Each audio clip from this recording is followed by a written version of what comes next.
Pois bem, hoje nós vamos ler no Salmo 37, do verso 16 em diante. Nós meditamos sobre esse salmo já, e nós ministramos falando sobre o entrega teu caminho ao Senhor, confia nele e tudo fará. Então nós estamos fazendo uma série agora, para quem está chegando, exatamente sobre aqueles temas que as pessoas sabem de cor, aqueles temas bíblicos, as pessoas têm ele toda hora fácil na sua mente. Só que por conta disso, às vezes elas não conseguem enxergar a profundidade desses temas, desses versos bíblicos, e é isso que nós estamos tentando mostrar aqui com a graça de Deus. E agora nós vamos falar o Salmo 37, 16 a 40, ele é um salmo que está falando muito na continuação do que nós já vimos, e que se você não viu, pode ver, tem os links ali no canal do YouTube, tem as outras mensagens que falam entrega teu caminho ao Senhor, que fala justamente da relação do justo com Deus. E o salmista diz assim no verso 16 do Salmo 37. Melhor é o pouco do justo do que a riqueza de muitos ímpios, pois o braço forte dos ímpios será quebrado, mas o Senhor sustém os justos. O Senhor cuida da vida dos íntegros, e a herança deles permanecerá para sempre. Em tempos de adversidade, não ficarão decepcionados. Em dias de fome, desfrutarão fartura. Mas os ímpios perecerão, e os inimigos do Senhor murcharão, como a beleza dos campos desvanecerão como fumaça. Os ímpios tomam emprestado e não devolvem, mas os justos dão com generosidade. Aqueles que o Senhor abençoa receberão a terra por herança, mas os que amaldiçoa serão eliminados. O Senhor confirma os passos de um homem, quando a conduta desse o agrada. Ainda que tropece, não cairá, pois o Senhor o toma pela mão. Já fui jovem e agora sou velho, mas nunca vi o justo desamparado, nem seus filhos mendigando o pão. Ele é sempre generoso e empresta com boa vontade. Seus filhos serão abençoados. Desvie-se do mal e faça o bem, e você terá sempre onde morar. Pois o Senhor ama quem pratica a justiça, e não abandonará seus fiéis. Para sempre serão protegidos, mas a descendência dos ímpios será eliminada. Os justos lhe darão a terra, e nele habitarão para sempre. A boca do justo profere sabedoria, e a sua língua fala conforme justiça. 31. Ele traz no coração a lei do seu Deus, nunca pisará em falso. Agora vamos lá no 37. Diz assim: considere o íntegro, observe o justo. Há futuro para o homem de paz. Mas todos os rebeldes serão destruídos, futuro para os ímpios nunca haverá. Do Senhor vem a salvação dos justos, ele é a sua fortaleza na hora da adversidade. O Senhor os ajuda e os livra dos ímpios, e os salva, porque nele se refugiam. Muito bem. Esse salmo está falando aqui uma continuidade do relacionamento com Deus, daquele que é justo, daquele que serve a Deus. Eu vou dizer já de saída aqui, para quem não me conhece entender direito. Está falando do justo, não é do crente, tá certo? Porque tem pessoas que acham que tem um nome de crente que frequenta uma igreja, e ele está enquadrado aqui. Não, isso aqui pode ser que sim, tem muita chance que sim, mas não é só o fato de você frequentar uma igreja, você ser crente, e você dizer crente, de orar não sei quantas vezes por dia, que te enquadra aqui. Aqui tem algumas características na questão do que é ser justo, né? Que não é uma palavra simples, é uma palavra muito mais profunda. Então nós vamos ver justamente isso. Porque tem muita gente enganada que fica achando, não, porque eu sou justo, e ora, Senhor, porque eu frequento a tua casa, Senhor, porque eu faço... E começa a ser exercitar de fariseu, ser justificando. Não, aqui é o justo, tá certo? Então, o Salmo, ele faz a comparação aqui, se você ler com calma, entre a vida do ímpio e do justo. As bênçãos para o justo e o castigo do ímpio. Então, essa comparação é para dizer, assim, basicamente, que nós já vimos quando nós vimos a outra parte desse Salmo, e esse Salmo que ele tem vários dos versículos que as pessoas sabem de cor, que gostam dele e usam como se fosse, assim, às vezes, até um mantra, né, sem entender direito o que está falando, eu tenho muito desses textos aqui, muitas promessas para o justo, sabe? E o que é mais importante nós frisarmos aqui é que Deus aqui dá sempre a comparação e a estruturação do texto, mostrando que para muitas pessoas que pensam no curto prazo, ele não faz sentido, porque Deus está mostrando aqui sobre a herança, sobre a eternidade, sobre um tempo além da vida, quando nós passarmos da futilidade das coisas materiais. Então, quando ele fala a recompensa do justo, se você está querendo coisa aqui, não é bem assim. Também a gente faz isso, mas não é algo que seja a essência desse salmo. Então, está falando muito mais na questão da gente olhar que o ímpio está sempre buscando as coisas materiais e agora aqui. E o justo, ele está falando, bom, você pode ter sim aqui, não vai ficar desamparado não, tua descendência não vai mendigar o pão, mas não fica olhando para cá. A conversa aqui é lá para frente. A conversa aqui é a vida do justo, que nós estamos falando nos nossos 90, 100 anos, 70, quanto for, é só o primeiro centímetro de muitos quilômetros. Então, é isso que a gente está separando, porque quando o salmista diz assim, fala, bom, fica até injusto comparar, nós falamos, a bênção do justo, ele começa aqui, mas é eterna. E o ímpio não, o ímpio pode ter um pouquinho de vantagem aqui, um pouquinho de coisa, mas logo isso vai embora, como a palha, isso some, né? E aí, quando a gente vê, uma das principais confusões que fazem ler esse verso, fui moço, agora sou velho, e nunca vi o justo desamparado, nem sua descendência mendigar o pão, vem a pergunta assim, mas como é, quem conhece, por exemplo, a parábola do... aliás, não é a parábola, né? O texto do rico e do Lázaro, que Jesus explicou, e que ele fala do Lázaro, que era justo, mas estava comendo as migalhas da mesa do rico. E como é que pode, né? Mas aí é o seguinte, as pessoas misturam o texto diz assim, ó, nunca vi o justo desamparado. E se o rico dava oportunidade para Lázaro comer na sua mesa, estar lá aproveitando, mesmo que fosse sobras da sua mesa, ele estava amparado de alguma forma. O que ele fala aqui de mendigar o pão é a descendência do justo, que é outra coisa. Eles, ó, nunca vi o justo desamparado. Então, o amparo do justo é garantido, segundo o salmista falou. Agora, não quer dizer que o justo não tem problema? Tem sim. Não tem, quer dizer que o justo nunca vai passar necessidade, vontade das coisas, vai ter tudo que ele deseja? Também não. Vai passar necessidade, vai ter os desejos, vai ter isso, né? E isso é uma coisa que a gente já tratou nos ensinos anteriores. Então, ele fala exatamente para separar as coisas. A descendência do justo é uma coisa, a promessa da descendência do justo e a promessa para o justo é outra. São coisas distintas aqui que diz. Que no final das coisas ele vai chegar quase no mesmo ponto. Mas é bem assim, a vida que o Lázaro levava na casa do rico era tão importante que ele era conhecido.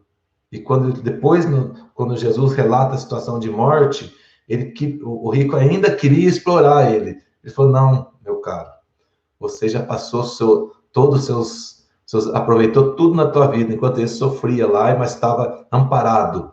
E agora, a vida dele é na eternidade. Você acabou, você vai passar aí no teu momento de terror. Tá bom?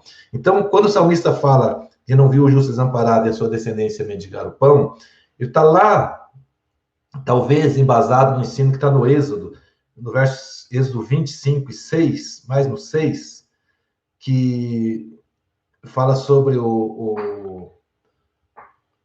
a bênção de Deus, que Deus fala assim, mas trato com bondade até 1000 gerações dos que me amam e obedecem aos meus mandamentos. Então, não vou ler a primeira parte do verso, que ele não tem contexto aqui. Então, o verso 5, mas se quiser ver Êxodo 5 e 6, ele está falando do castigo de quem é idólatra, que presta culto a outros deuses, e que ele fala assim, sou Deus que castiga os filhos pelos pecados de seus pais até a terceira e quarta geração daqueles que me desprezam. Mas trato com bondade até 1000 gerações dos que me amam e obedecem os meus mandamentos. Bom, nesse texto do Salmo 37, tem praticamente 4 expressões ou palavras que é importante, que é a essência desse verso, desse texto, e que eu queria refletir sobre elas com vocês. Então, a primeira dela é justiça, né? A segunda é integridade. A terceira é fidelidade a Deus, que é uma expressão, né? E depois a generosidade. Essas palavras, elas estão diretamente ligadas à essência do que é a prosperidade com Cristo, com Deus. Eu mais para frente vou detalhar mais um pouco sobre cada uma delas, mas eu quero começar agora, basicamente, que você entenda que ela é muito coincidente com o que Deus testemunhou de Jó. Jó, vocês sabem que era um homem muito rico, ele era o cara mais rico de toda a região. E ele diz assim, diz o Senhor a Satanás, observou meu servo Jó, não há ninguém como ele, irrepreensível, íntegro, teme a Deus e evita o mal. Outra tradução, a corrigida, diz assim, Jó era íntegro, reto, temente a Deus e se desvia do mal. Jó tinha um caráter tão íntegro que o próprio Deus testemunhou dele. Então você veja bem, se Deus olha para você e pode testemunhar de você, é porque você está andando reto, porque Deus vê o coração, né? Aí vem a palavra generosidade, que ela não está no texto de Jó, mas ela eu digo generosidade, ela é a essência da prosperidade, quando falamos prosperidade diante de Deus. A generosidade, eu posso dizer assim que ela é a libertação da cultura do isso aqui é meu, sabe? Porque o que acontece? A Bíblia fala em N lugares dizendo que tudo é do Senhor, né? De Deus é a terra e sua plenitude, então tudo que aqui é do Senhor, a gente não precisa ficar trazendo 10 versículos para mostrar isso. Então, e quando nós dizemos assim, isto é meu, eu estou tirando do âmbito do que é de Deus e trazendo para o âmbito que é meu. Eu estou tirando das forças, de entre as forças de quem pode tudo, e trazendo para a minha força limitada. Quer dizer, eu posso com isso, isso é meu, então eu vou cuidar disso. E quando eu tenho esse apego ao material, que na realidade a generosidade é um exemplo do desapego do material em favor da causa do Senhor, já vou dizer aqui, que isso aqui não é isso que o povo fala por aí, para você sair dando dinheiro para isso, para aquilo, não, eu vou explicar o que é generosidade, porque senão eu não vou aqui, não tem pedido dinheiro aqui, gente, não é isso não. Vou deixar bem claro, porque isso aqui eu quero dizer exatamente que essa cultura do engano, você dá para Deus, dá para lá e recebe de volta, e esse negócio tudo aqui não rola não, tá? Nós vamos falar que é Bíblia pura. Então é isso que nós vamos... Essa questão do isso é meu, né? É quando você... Por que essa cultura do isso é meu, ela acaba sendo complicada? Porque nós retiramos a parte... Nós queremos tirar a nossa parte daquilo que é do domínio de Deus. Dizendo, isso é meu. Entendeu? Então, é o desapego material em favor do outro. Em favor da causa do Senhor. Em favor... Sem que nós passamos necessidades, ainda necessita despojar de tudo. A generosidade é a semente, escuta isso, generosidade é a semente da prosperidade do justo. Ela é a expressão, ser generoso, é a expressão material e em atitude do amor pelo próximo. É a forma de mostrar o amor pelo próximo, que nós amamos o próximo, que aliás vai ser, se não me foge a memória, na próxima semana vamos falar sobre ama teu próximo a ti mesmo, como um texto conhecido, né? E é a expressão material, imaterial e em atitude, de que nós realmente amamos o próximo. Que é muito legal ser na igreja, lá no púlpito, lá pede cesta básica, dá uns R$ 50, já fiz meu parte, por exemplo, pelo próximo. Pode ser que sim, não conheço seu coração, mas eu vi coisas por aí que não me agradam. Por exemplo, eu vi locais onde você faz uma campanha aberta de doação no meio do culto, aquelas coisas assim, que a pessoa se constrange, acaba constrangido da. Não vou discutir isso, mas eu temo que as pessoas não fazem de coração e com uma generosidade tranquila como deveria ser. E como eu digo que a semente, e como isso é bênção na vida do cristão. O Salmo 41 diz assim: bem-aventurado aquele que acode o necessitado. O Senhor o livra no dia do mal. O Senhor o protege, preserva-lhe a vida e o faz feliz na terra. Não o entrega à discrição dos seus inimigos. Então, aquele que é generoso, que também olha a necessidade do próximo, que tem seu coração aberto, ele tem outra postura. E Deus tem um cuidado especial com ele. Agora eu vou dizer uma coisa para você. Generosidade abundante, aquela que você tem o coração aberto, você não faz muita questão, vai me faltar, você tira de dentro, você pega lá de dentro das suas latinhas lá do armário e divide com o próximo. Se você tem pouco, a generosidade não quer dizer a quantidade, não está ligada à quantidade, a generosidade está ligada à atitude, o como, como está seu coração. E quando a gente vê isso, essa atitude, ela não é algo natural do ser humano, vou te dizer já. Isso é libertação.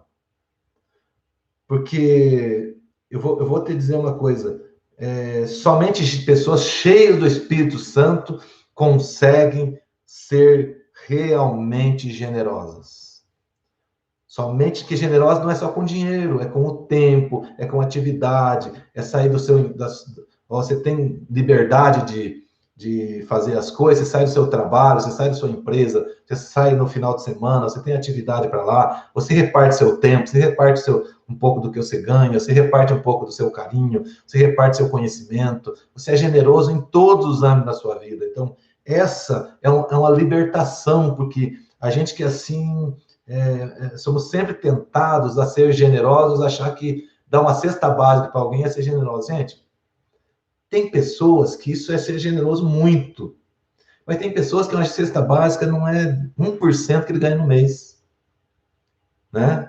Aí, tá bom, generoso. O que é vamos falar assim, você chega pro garçom, né? Vai lá, traz um bife, mas traz um bife generoso. É aquele pequenininho ou é um bife bacana? Então, às vezes, nós somos assim, meio hipócritas nessas coisas. Quer as bênçãos da generosidade, mas quer ser generoso com nada. Sabe? Quer ser generoso com a miséria. Não. E tem gente que, assim, ela dá um pouquinho, mas como esse pouquinho é o tudo dela. Esse pouquinho tem um esforço, tem um carinho, tem uma dedicação, tem uma libertação. Por que eu digo que a libertação é você está cheio do Espírito Santo? Olha o que aconteceu lá em Atos 2:44, depois da descida do Espírito Santo, depois do Pentecostes. Diz assim: os que criam mantinham-se unidos e tinham tudo em comum, vendendo suas propriedades e bens, distribuindo cada um conforme a sua necessidade. Todos os dias continuavam a reunir-se no pátio do templo, partiam o pão em casa e juntos participavam das refeições, com alegria e sinceridade no coração. Gente, não estou dizendo que as pessoas vão vender as propriedades, sair repartindo tudo. Não tô... Hoje, isso aqui, se alguém chegar nesse ponto, não vou dizer que para fazer, não é isso aqui que eu estou ensinando. Estou ensinando o seguinte, é que quando mais do Espírito Santo em nós, mais liberdade nós temos para decidir. Você não dá, não é sair distribuindo o que você tem e vender, não é isso que está se falando hoje. O que Deus quer em nós é como está a nossa atitude, como funciona o nosso coração nessa área, como que você faz no seu sábado, no seu domingo, se você, por exemplo, você tem liberdade no seu, você é autônomo, tem liberdade no seu trabalho. Se alguém precisar de ajuda na terça-feira, 3 horas da tarde, você tem um coração suficiente de tomar uma decisão ousada e deixar da sua atividade e atender da pessoa, né? E às vezes se atender não é nem gastar dinheiro com ela, nada. Se você é generoso, por exemplo, de que você vê uma pessoa que, claro, agora na pandemia isso é mais difícil de exercer, mas, por exemplo, você vê uma pessoa que você pega uma carona com você e você deixa ela no meio do caminho porque você está com pressa, né? Onde estão suas... A generosidade se expressa pela sua prioridade. Quando a prioridade são as pessoas e não as coisas. Ah, não vou entrar naquela rua de chão ali, porque aquela rua, meu carro vai sujar. Eu lavei meu carro ontem. Então, se for uma pessoa, né? Eu lembro uma vez, eu estava em Maringá e eu ia para Guarapuava. Eu iria para Guarapuava para levar o cantor irmão Hermínio. Ele ia cantar lá e eu tinha pego um carro novo. Estava limpinho, tudo assim. E aí deu aquela chuvão e demorava na rua de chão. E eu lembro muito bem, assim, que quando eu fui sair de casa, eu falei, irmão Hermínio, você sai na esquina ali? Você sai ali na esquina ali um pouquinho para mim? Ele falou, não, tudo bem. Quando eu desliguei o telefone, é como alguém gritasse dentro de mim. Quer dizer que o meu filho pode pisar no barro, mas esse carro que eu te dei não pode sujar o pneuzinho. Eu catei o telefone correndo e falei, irmão, se você sair da sua casa, eu não passo aí. Eu não te levo. Mas por quê? Para depois te explico. E fui lá, botei no barro, sabe? Porque às vezes nós estamos dando valor para as coisas e não para as pessoas. Aí que está o segredo de tudo isso. Né? A bênção da prosperidade, ela começa no desapego material. Mas não é o desapego aquele negócio que você vai lá, que eu vi muita gente que vai dar as coisas querendo em troca. Vai querer fazer as coisas igual ensino por aí, muitas igrejas que têm aquele seu jeito, eu não vou ficar falando aqui, mas não, nós estamos falando aqui do que é real, né?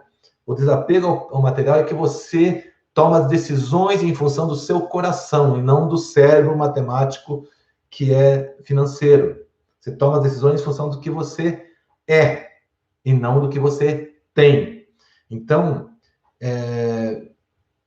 quando eu lembro de um dia, eu já contei isso aqui para algumas pessoas que estão aqui, mas eu vou, para que todos entendam. Uma vez eu estava vindo de Joinville para Curitiba e estava o pastor Antônio Siqueira comigo, e eu dirigindo o carro, eu falei para ele assim, olha, quando as pessoas não sabem aproveitar o bem que Deus nos dá, quando ele fala assim, aí a gente fala assim, isso aqui é meu, eu estou reduzindo todas as forças daquilo ser grande à minha força. Quando eu falo assim, isso aqui, esse pouquinho meu é de Deus, eu estou misturando o pouquinho meu no todo dele. Então, quem que vai levar mais vantagem nisso?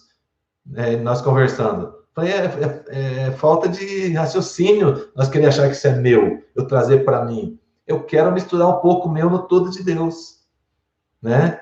E aí, só que lá para misturar é nas regras dele, não é nas regras nossas. Não é você pegar e vender o que você tem e doar para todo mundo e ficar sem nada. Não é isso. É como a gente cuida do que ele nos dá e o que ele faz, né? A prosperidade que é vinda de Deus, ela não é só para nós. O que Deus te dá, meu querido, não é só para o seu bem. E aí entra outra coisa que as pessoas não conseguem alcançar isso de maneira madura. Por que eu digo assim? Ela é para abençoar seu irmão, ela é para abençoar você, sua família, é para abençoar os propósitos e projetos de Deus, as causas de Deus, para demonstrar a grandeza do amor de Deus em nós, para proclamar a libertação de Deus que há em nós, para mostrar o tamanho da mudança que há em nós quando o Espírito Santo habita em nós. Então, essa libertação, ela é grandiosa. Essa prosperidade de Deus, ela não pode nos contaminar. Já vamos ver aqui por que aquelas palavras lá. Mas antes de falar, eu quero contar mais uma ilustração para vocês. Por que é muito importante você entender? Por favor, preste bem atenção, você que está aí na cozinha, tá por aí, preste bem atenção nessa ilustração, você vai entender bem por que as coisas que Deus nos dá, né, ela não pode servir só para nós. Veja lá. Então, eu conto sempre essa história de um pai que viajou e vai trabalhar para fora, tipo Japão, Estados Unidos. E ele tem 2 filhos aqui no Brasil e pede a conta de um, né? João, eu sou filho dele e mando na minha conta. E o outro, meu irmão, tá aí.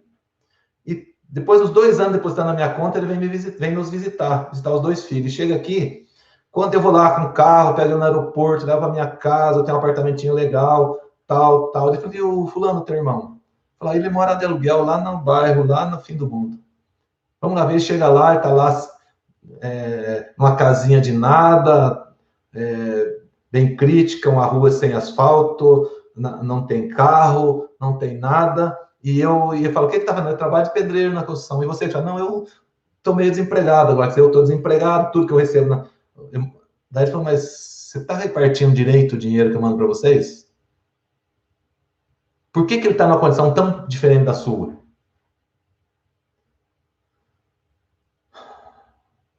Por que ele não está recebendo a mesma proporção? Por que ele não está numa condição de vida? Ele está fazendo uma coisa errada?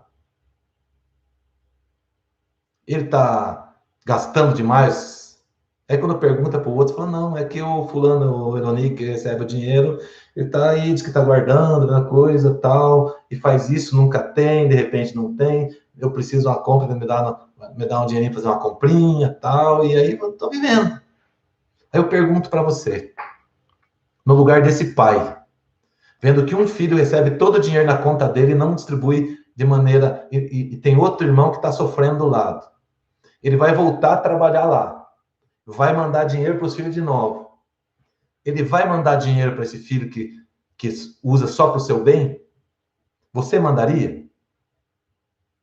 Mas talvez você está querendo que Deus faça esse tipo de coisa. Você é arrogante, às vezes nós somos arrogantes com o que Deus nos dá. Não quer que a pessoa entre no seu carro que suja o tapete.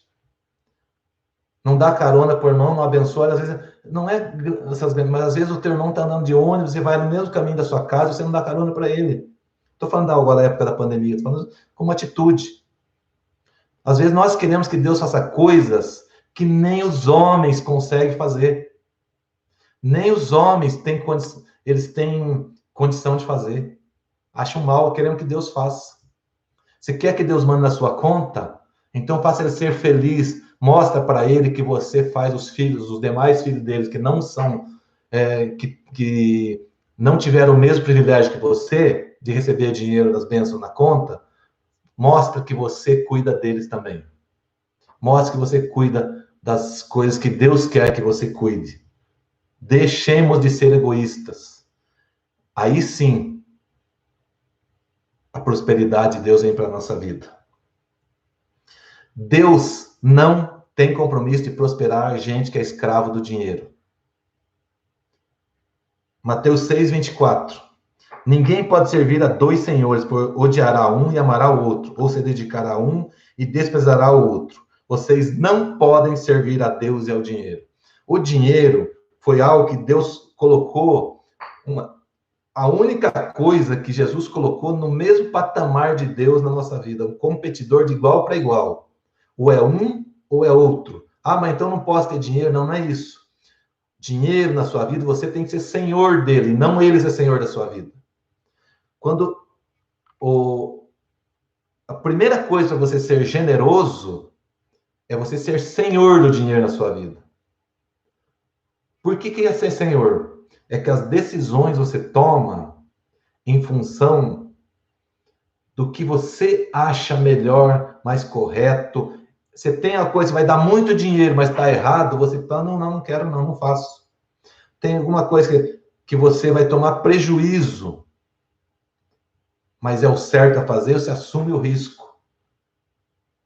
Você se assenhora, o dinheiro não muda a sua ética, o tamanho do cheque não muda a sua decisão. Aí você vê a coisa, e não é coisas grandes, são as coisas pequenas. Esses dias, a minha esposa chegou do mercado e nós vimos que o mercado tinha passado uma caixa de 12 litros de leite e tinha passado só um. Aí nós guardamos o ticket, porque eu não posso sair daqui e ir lá no centro da cidade para ir só para resolver isso, mas está guardado o ticket ali para nós, a hora que nós formos lá, falar, isso aqui não é nosso. Nós pagamos um só e nós levamos 12 para casa. E pode ser que muitas vezes a gente se engana com essas coisas. Ah, isso é nada, é 11 litros de leite. Não, a fidelidade é no pouco e é no muito. A gente tem que decidir não se contaminar. Decidir fazer as coisas certas. Então, o dinheiro, ele não pode ser nosso senhor. É nós que temos que ser senhor dele. As decisões somos nós que tomamos, não independente da consequência. Certo é certo. E aí, vou voltar um pouco naquelas palavras que nós citamos lá no começo, exceto a generosidade que eu já falei. Por que íntegro, justo, fiéis, cheio do Espírito, o que é importante quando se fala em generosidade? A prosperidade vinda de Deus é para os íntegros, porque eles não se corrompem com o dinheiro. Íntegro é íntegro, não é meia sola, não é meia boca, né? Íntegro, é integral, ele não negocia, né? Então, pode ser a decisão dele com R$ 1.000 é aquela, e com 10 milhões de reais é a mesma decisão. Ele não muda. O certo é certo e o errado é errado. A prosperidade de Deus é para os justos, porque não tocam naquilo que não é seu. Justos, quando se fala em prosperidade e dinheiro, está dizendo assim, ó, justo é você cuidar do que é seu, mas cuidar muito mais do que é dos outros. Não tocar no que é dos outros. Tá? A prosperidade de Deus é para os justos. E, por exemplo, eu adoto um princípio, por exemplo, nos meus negócios, que é assim, isso aqui eu tenho dúvida se é meu ou é do funcionário, é do funcionário. Se eu tenho dúvida, é dele. Eu tenho dúvida se é do meu fornecedor, tenho dúvida, então é dele. Na dúvida, não me aproprio do que não é meu. Porque isso é excesso de zelo com a justiça. A prosperidade de Deus é para os fiéis a Ele? Sim, por quê? Porque não divida seu coração com outro senhor. Não divida o coração com o dinheiro. Deus é integralmente dono do seu coração. Quem é fiel a Deus é integralmente dono, ele é integralmente dono do seu coração. A prosperidade de Deus é para os generosos? Sim, porque não são mesquinhos, são canais de bênção, mesmo quando tem pouco, mesmo quando passam necessidade, eles repartem. Às vezes, se repartir o pouco é mais abençoador do que dar o que está sobrando. Dar o que está sobrando é fácil. E olha que eu já vi gente dar coisa assim que é terrível. Você quer ver, pede um bazar, pede roupa usada na sua igreja, na sua comunidade, vê que coisa arada que vai. Vai sapato com um pé só, blusa sem manga, que a manga já foi embora, rasgado, jeans arrebentado. Gente, isso é o quê? Não é lixeira. Até eu sempre ensinei isso, né? Você faz aquelas campanhas eu vou repetir, né? Tem uns que bastante gente já ouviu aqui, né? Faz aquela campanha do quilo, a pessoa vai comprar aquele macarrãozinho, aquilo lá que você vai ver, aquele mais fureba, posso usar essa palavra, coisa mais vagabundo que tem. Fala, não. Tenha prazer em fazer algo para quem está precisando, o mesmo que você consome. Não precisa ser. Se quiser dar melhor, tudo bem, mas nunca pior do que você consome. Como é que você vai amar o próximo como a ti mesmo, se você não dá para ele o mínimo que você gosta? Ah, mas lá eu consumo café Melita, embalado a vácuo, ou sei lá, outro. Então você vai dar café, dá do seu. Por que não? Ou um de qualidade igual, mas algo que você tenha certeza que é uma coisa boa. Boa, às vezes, para a condição dele. Não adianta você dar alguma coisa também é muito boa para o seu padrão de vida, que ele não vai ter condição de usar. Também não é isso. É a boa que seja usada, bacana, que não tenha nenhum tipo de mesquinharia em nosso coração. Tá certo? A prosperidade do Senhor é para os cheios do Espírito, porque quem é cheio do Espírito não se escraviza com o que tem, porque o Espírito Santo faz que nós sejamos, na presença dele, libertos. Não se escraviza, não se deixa ser dominado pelo dinheiro, pelas coisas do dinheiro. A prosperidade que vem do Senhor é abençoadora às gerações do justo. 1000, naquele texto que nós lemos, não quer dizer 1000 contadas, quer dizer, a prosperidade de Deus ele não tem um fim. A bênção de Deus para as gerações daqueles que amam, ele não tem um fim, é 1000, fala assim, às vezes é aquela conta de índio, né? Que o cara, lá no Forte Apache, assim, né? O cacique olhava lá e dizia, aliás, no forte, lá dizia assim, olhava lá o sentinela, dizia, capitão, tá vindo, os índios estão vindo. Quantos estão vindo? Uns 1000. Como uns 1000? Fala, não, vem uns 3 na frente e uns 1000 atrás. São aquelas coisas indeterminadas que a Bíblia nos ensina, uma linguagem especial para dizer 1000 gerações, quer dizer, não tem fim. Você não vai conseguir contar quantas são. Por isso que ele fala até 1000 gerações. E ele fala, fui moço, agora sou velho, vivi o suficiente. Como o salmista assim, vivi o suficiente para ver que Deus não desampara o justo e que sua bênção alcança a geração daqueles que o amam. Eu quero encerrar hoje contando uma história que eu vivi e que felizmente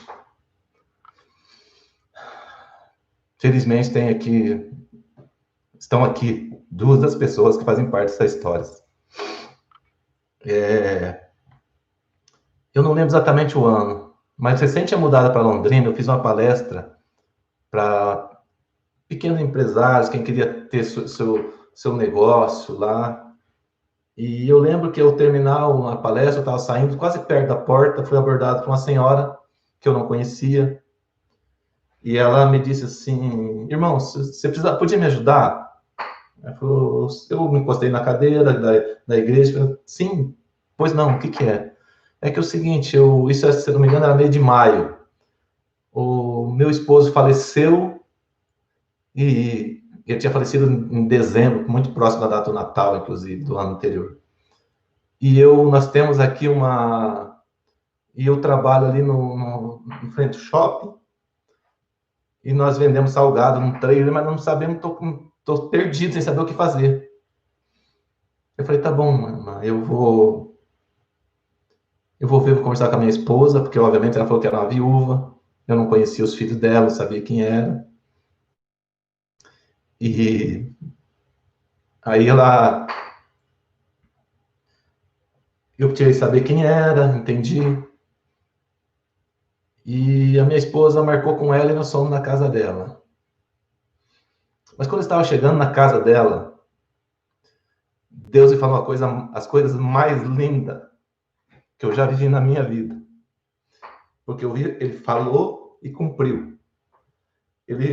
Quando eu estava chegando, ele falou assim, eu te trouxe aqui para viver a minha fidelidade com a geração daqueles que me amam. E aí eu comecei a entender por que Deus falou isso. O irmão Paulo, que quem é de Londrina conhece, o gente boa, era uma pessoa que todo mundo chama, ô gente boa, eu estava no trailer, vendendo salgadinho na rua, tal, ô gente boa daqui, gente boa dali, e ele é chamado de gente boa. Mas depois Deus me falou com clareza que ele frequentemente ia até o cenáculo, ele tinha um problema no coração, na igreja em Londrina, e orava, Senhor, eu sei que eu posso ir logo. Talvez os filhos dele nem saibam disso, eles estão aqui, mas nem saibam disso. O Senhor me leva logo. Providencie alguém para cuidar dos meus filhos. E eu fui a pessoa privilegiada por Deus para viver essa fidelidade de Deus na vida deles.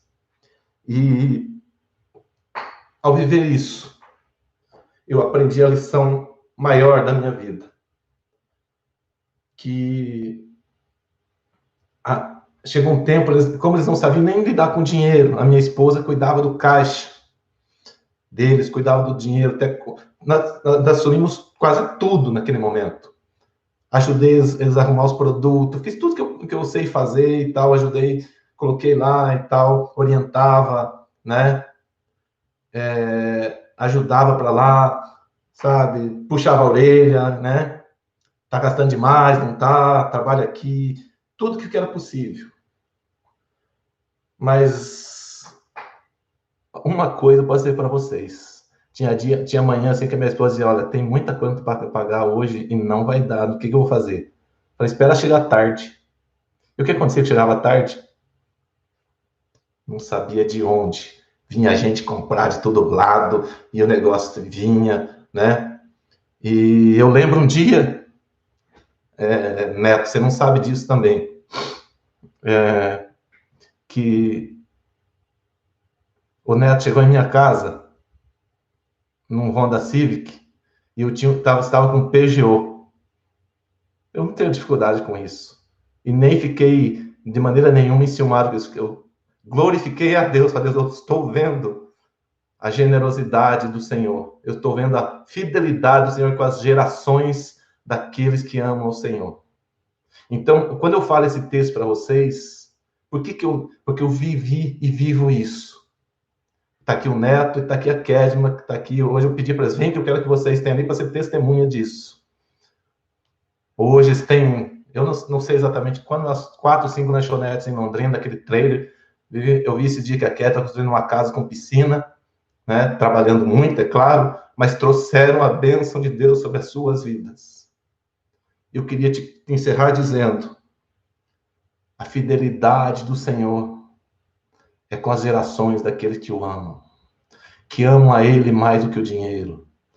O justo, o íntegro, aquela pessoa que do pouco ela é fiel, aquela pessoa que ama a Deus sobre todas as coisas. Não é aquele amor interesseiro, é aquele amor que faz diferença, é aquele amor que muda a vida do outro, e aquele amor que não é dar dinheiro, é aquele amor que você dispor. Nunca me custou dinheiro fazer o que eu fiz por eles. Eu falei para a mãe, no dia que você me der R$1, a irmã Esther, né? O dia que você me der R$1 para eu pagar qualquer coisa, eu tô fora. Mas Deus é tão bondoso que um dia eu lembro que eu estava numa necessidade aqui, quando eu vim para Curitiba as coisas não davam certo, e estava difícil, e eu precisava de um valor significativo de dinheiro. Aí a Kedma, que está aqui, foi 10 horas, ela me ligou. Falei, o que está acontecendo com você? Falei, normal. Não, tem acontecendo alguma coisa, porque Deus falou que é para depositar um valor na sua conta. Fala o valor aqui. Resumindo, Deus mostrou para ela o valor certinho que eu precisava. E eu sei que era bastante dinheiro para ela na época. Mas Deus nunca desampara o justo. Então, o que eu falei hoje aqui é um dos temas mais caros para mim, que mais me enaltecem a alma. Porque cada item que você falar aqui, eu já vivi de alguma forma. Eu já experimentei, eu já errei, eu já acertei, eu já aprendi. E eu queria que você fizesse um propósito de vida, de ser fiel a Deus, e que você fosse um canal de bênção para as gerações daqueles que amam a Deus, para as gerações que vêm depois a ti, para os seus filhos, netos, bisnetos, e pessoas que nem vão conhecer a sua história, mas estarão vivendo a bênção da sua vida. Não por interesse, mas porque você é liberto pelo nome de Jesus Cristo, pelo sangue de Jesus, e que na tua vida impera o Espírito Santo e o Senhor. Na tua vida não impera o amor ao dinheiro. Pessoas valem mais do que coisas. Ninguém tem o compromisso de Deus na sua vida quando ele amar as coisas mais do que pessoas. Que Deus te abençoe. E na próxima semana nós falamos sobre amar o próximo como a ti mesmo. Deus te abençoe e que a paz do Senhor seja sobre a sua casa.